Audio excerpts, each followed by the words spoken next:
Like most reverts to Islam, my story is simple from the perspective of an outsider. A young man finds a religion that's different from his family's and eventually tells them and reverts. However, like many things in life, it is the traveling of the journey and not the getting to a destination that seems most hard.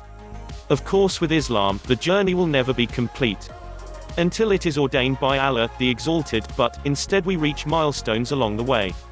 So I shall tell the story of my life until now and my hopes and aspirations for the future. I was born in the UK to a family of 2 loving parents and 1 brother, Colin, shortly to be followed by my twin sister, Linda, and later by my other 2 sisters, Melissa, who died when I was very little, and my youngest sister, Emily. I was never baptized, as my father did not believe in putting a baby who could not object through such a religious ceremony. However, my mother would send us to a Christian Sunday school to learn about Christianity. Well, what can I say about that? Unfortunately for my mother, my mind was relatively astute at a young age, and as a result I could never understand why a loving and all-powerful God could kill his Son to forgive us of our sins. This was surely not right, when if he was so all-powerful and all sins were against him, he could just have forgiven us all. Surely this is not what a loving God would do. As the years drew on, I disregarded what I was taught about God. Religious holidays became all about presents and time off to relax. I was lost, but I didn't know it. After all, these religious people would never be able to prove their religions like the sciences we were taught at school. To me, they were just weak-minded or stupid. As time went on, I would continue to be successful at school and get good grades, pleasing my parents, and everything were fine. It wasn't until sometime after my 13th birthday that I would start to become religious. When I say religious, I don't mean in the sense of being a practicing Christian. This, I could never be. But I did begin to hope to some form of God that I would be successful and attain all the things I needed. It was more a trust in something for the things I was unable to engineer for myself. As I progressed through school, I learned about various religions. Buddhism sounded like a good one. For there was no God and it was all about being a good person, and after all, that is basically what I had learned from Christianity. I began to think that religions were all about one thing, and that was about making people become more moral.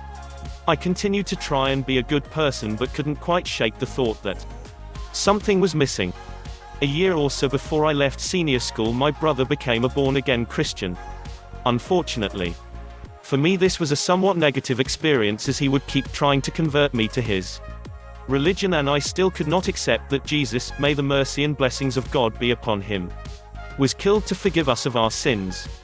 So I withdrew any signs of religious thinking away from my family and friends to avoid further arguments with them, and also to avoid being branded a weirdo, which was just one of the cruel jibes I now heavily regret having landed upon my brother. My soul-searching would continue to be repressed and hidden even from me for the next year or so. And then came the terrorist attacks on the World Trade Center in America. At first, when I was told about it, I didn't believe it could happen, but it had. The news continued to report stories about it, but as it hadn't affected me particularly, I merely continued with my life. It wasn't until reports of Islamic terrorists, reprisals against Muslims, and the attack on Afghanistan and later on Iraq that I began to question my government and the US. This ultimately pushed me towards discovering the truth of Islam. I simply couldn't believe that Muslims could be terrorists capable only of hatred and murder. This was just strange. So I ignored this, but maybe this was when my mind became truly willing to learn about religion for the first time. It wasn't until I reached my first year of 6th form college until I was to make friends with a Muslim. At first, I would never believe she would be a friend, as she said little until I got to know her. In this friend lay the clear and defined evidence that Muslims were not just crackpots and loonies, and were in fact normal people. Eventually, I began to explore Islam on the internet when nobody was around, as I was not prepared to let people know I would consider any religion, let alone Islam of all religions. I began to believe what I read, but was still a little confused, and my journey to understanding was slow. Eventually, the summer vacations came and I was on the edge of belief in Islam. I wanted to believe it was true, but how could I prove it?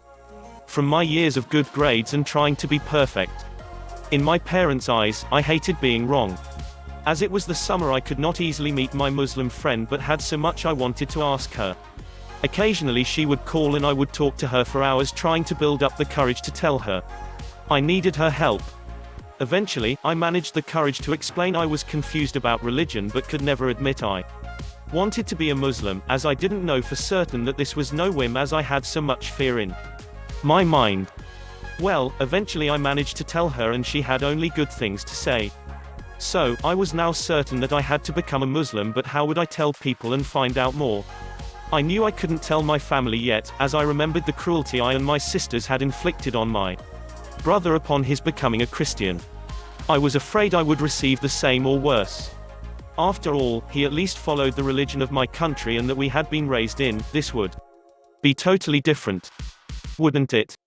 My journey from this point on was the hardest part. How can you find out more if you couldn't tell anyone for fear your family would find out? Well, I'm glad to say, eventually, over a long period of time, I slowly managed to confide in friends and family. I decided to say Shahada on my 20th birthday, knowing if I didn't set a date I would never do it.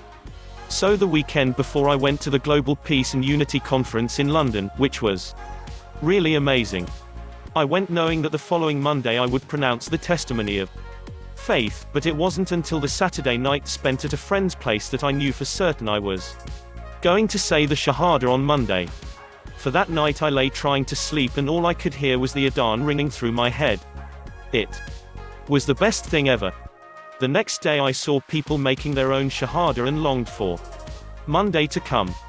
When the Monday finally did come and I finally did say the Shahada, it felt odd. Almost like I was me at last. I know the best stories all have a beginning, middle and an end, but you'll have to wait a little longer for the end, but this journey still hasn't finished. I still have the Quran and Hadiths to learn and so much more besides that as well. Thanks for watching it. Please like, share and subscribe to my channel.